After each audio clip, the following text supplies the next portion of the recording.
నా పేరు కంచర లవకుమార్ అండి. వైఎస్ఆర్ కాంగ్రెస్ పార్టీ ఏలూరు జిల్లా అధికార ప్రతినిధి అండి.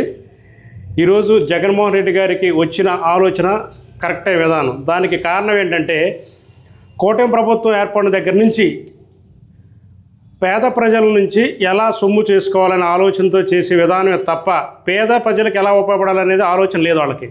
దానికి కారణం ఏంటంటే వైఎస్ఆర్ కాంగ్రెస్ పార్టీ వచ్చిన తర్వాత కరోనా వచ్చినా కానీ కరోనాను ఎదుర్కొని ఉన్న 2.5 సంవత్సరాల్లోనే కేంద్రంతో మాట్లాడి ఫస్ట్ టైం సీఎం అయ్యి 17 మెడికల్ కాలేజ్ ఇచ్చిన ఏకైక సీఎం జగన్మోహన్ రెడ్డి గారు.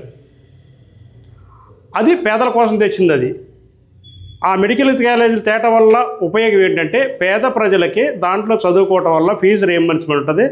పేద ఇంట్లో పిల్లలు డాక్టర్లు అవుతారు, ఇంజనీర్లు అవుతారు, ఏదైనా కానీ అట్లా ఎడ్యుకేషన్ పరంగా కానీ వాళ్ళు జీవనోపాధి గడపడానికి కానీ ఎన్ని విధాలుగా కానీ అతని ఆలోచన విధానం ఎలా ఉంటే పేద ప్రజల కోసం తాపత్రయపడి పేద ప్రజల కోసం చేసిన విధానాన్ని వీళ్ళు దీన్ని మార్చే విధానంగా పీపీ విధానం అని తెచ్చేసి ప్రైవేటీకరణ చేస్తే దాంట్లోంచి డబ్బులు వీళ్ళ జేబుల్లో పెట్టుకోవడానికి తప్ప పేదలకు ఉపయోగపడే వ్యవహారం కాదండి.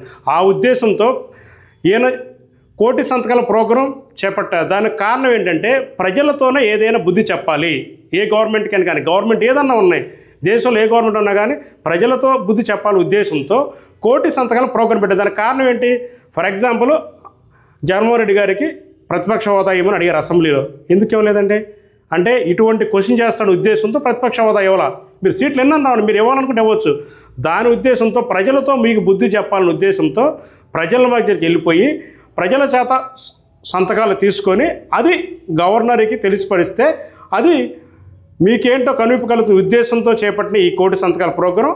దాని నిమిత్తమే ఇవాళ ప్రపంచం మొత్తం ఏపీ వైపు చూసే విధంగా ప్రజలు ఎక్కడా కూడా ఆలోచించకుండా మేము వచ్చి పెడతాం ఎక్కడ ఎంత మరీ విద్యార్థుల్లో మరీ అది చూస్తున్నారు. మీరు డైరెక్ట్గా వచ్చేసి అన్న మేము సంతకం పెడతామన్నా ఇదే విధానం అన్నా మేము నష్టపోతామన్నా అని చెప్పేసి వాళ్ళు తిరిగి ఇప్పుడు 14 సంవత్సరాలు సీఎం చేశాను సీఎంకి ఎదురు చెప్తున్నారు. అంటే దానికి అర్థం ఏంటి?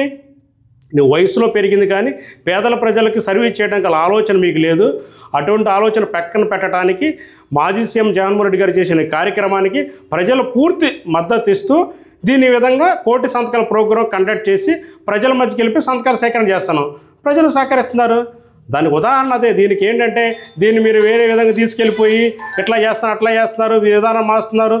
దీనివల్ల ప్రైవేటీకరణ చేయటం వల్ల గవర్నమెంట్కి ప్లస్ గవర్నమెంట్కి ఆదాయం వస్తున్నారు. ఆ ఆదాయం వచ్చే దేనికి? మీ జేబులు నుంచుకోవడానికి. ఇదండి మూల కారణము.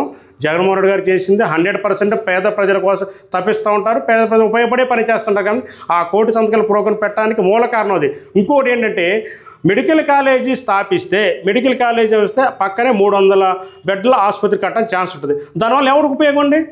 ఇప్పుడు నువ్వు నేనంటే డబ్బులు ఉన్నాయి కాబట్టి హాస్పిటల్కి తీసుకుంటాడు. పేదవాడు ఏంటి పరిస్థితి? ఇవాళ ఉంటే రేపు కూలికెళ్ళి ఉంటాడు. టక్కుమని వెళ్ళిపోయి హాస్పిటల్లో జాయిన్ అయిపోతే వాడికి కార్పొరేట్ వైద్యం జరుగుతుంది అక్కడ. ఇన్ కేస్ ఒకవేళ ఏదైనా సర్జరీ కానీ ఇంకేదైనా అడిషనల్గా చేయాలంటే వాడికున్న ఆధార్ కార్డు రేషన్ కార్డు చూపిస్తే ఏంటంటే కనీసం 100 రూపీస్ అయ్యేదాంట్లో 50% డిస్కౌంట్తో వర్క్ ఉంటుంది. ఆ విధంగా ఉపయోగపడే దాన్ని డెవలప్మెంట్ చేసేది పోయి డెవలప్మెంట్ వెనక తీసుకొచ్చి నేను వస్తే సంపద సృష్టిస్తా అన్నా. ఏం సృష్టిస్తున్నావు? సృష్టించుంటూ పోయి ఉన్న ఆదాయం పోస్తుంది. అప్పులు కూపులు దింపేశావు. 1.5 సంవత్సరం అయిపోయింది. ఎంతవరకు అప్పు చేశావు నువ్వు? అతను 5 సంవత్సరాలు చేసిన అప్పు తీరే వరకు నువ్వు 1 సంవత్సరాలు చేసావు. అది మీరు చేసే విధానం. ఆ విధానాన్ని మార్చుకోండి. ప్రజలకు చేయండి. ప్రజల ద్వారా మెప్పు పొందడం తప్ప ఇది చేయటం వల్ల మీకు నష్టం తప్ప లాభం ఏం లేదండి. ఒకసారి మీరు వెనక తిరిగి చూసుకోండి.